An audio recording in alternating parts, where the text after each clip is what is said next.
this video, we are going to see why do we need API design. For example, you can create your API design in the API designer using a RAML.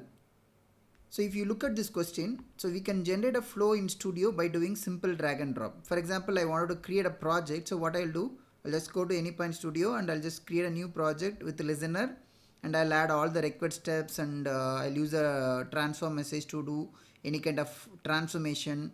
And then finally I'll call my flow to invoke a downstream system, and I can send the data, correct? So why do we need a API here, or why do we need a RAML specification here? So if I start directly in a studio, it's kind of we are starting directly implementation without any design. So before starting any implementation, we need to design that API in a API designer. For example, if you go to API designer, so this is the page where you can design your API. For example, you can give a title of your API, and also you can say what is the endpoint, right? So what are the different resources you have, and what are the different methods you can have, and what are the, so for example, resource, right? I have some resource like exchange rate. Okay, so I'll have some resource like exchange rates and colon, and you will have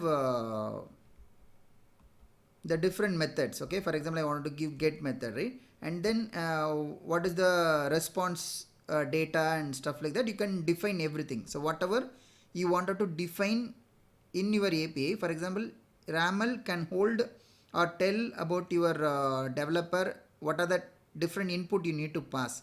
So RAML is mainly for a web service specification, mainly for the RESTful web service. So the RAML itself, which is a RESTful API modeling language, which can define what is your input and what is your output. For example, I have a method called adding two numbers. So for adding a two numbers, what do we need? So we need two numbers, right? So you have to have a number one, number two as an input, and then you will have to have a result as an output, so that you can add number one plus number two, and you can give the results to result field. So if you want to define, or if you wanted to create a API for add two numbers, first you have to come and create a RAML specification. In that you have to say my input or my request field name is number one, and my another request field name is number two. So these two fields are mandatory, and you have to give some sample data, and also you can show the expected response as well. So in this way you can define your RAML specification. So once you have design in place, you can give it to any developers. They can consume that RAML, and they can understand the API documentation. Based on that, they can implement it. And also in Mule, once you create a RAML specification, you can publish that to Exchange as well. So once it is published to Exchange, we can see the API documentation using a API console, and from there we can test the API as well. And that is for the internal developers, right?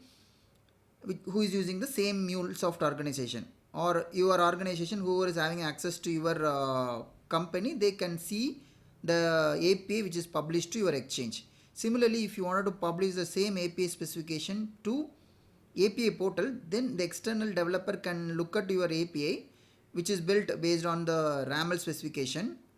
There you will have all the details about your web service. So the specification will have mainly the input of your service, output of your service, and what are the fields it is there in the request, and which is mandatory, which is optional, and sample response, and if I call this API, what are the different kind of response I'll get. So 200, 201, or is there any failure cases, what kind of validation error I will get it. So those kind of things we can document it, and we can publish to Exchange, so that we have a API documentation.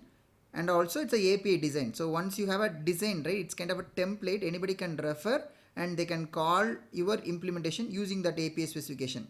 So in that way, everybody will have a model of your API, so that they know what exactly they need to pass it in an input.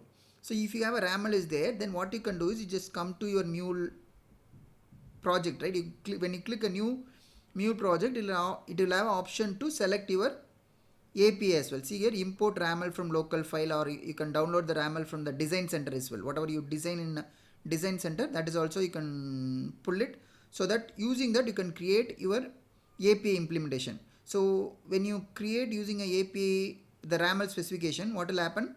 It will create interfaces for you. So it will create the automated scaffolding for you. So you don't need to create anything from the scratch like this. So it will have the all the validation whatever you have added in a API design itself. API design, you might have added the sample response, expected error code, all those kind of things, right? Or what is the input, or what is the response.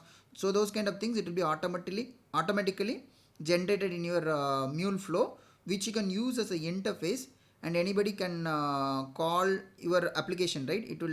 We can receive a data via interface, and once everything is validated, we can allow them to talk to implementation. So now I'll just go back to my question. So we can generate the flow in Studio by doing simple drag and drop. Yeah, we can directly start as well, but that's the implementation directly, right? But we will not do it. Then why do we design RAML first in API designer and then create the project using RAML? So RAML is a RESTful API modeling language. So why do we design RAML first? It's because I wanted to create my API design first, API model first, so that I know what field I need to define it for my API and what field I need to provide in a response, and what are the possible error cases and what is the possible error response I want to send it. So those kind of things I can define it so that I can publish to Exchange, so that my external developer can understand. So when it is Exchange, internal developers can understand the data before they can understand the API before consuming that particular API, and also they can test the API before consuming it as well.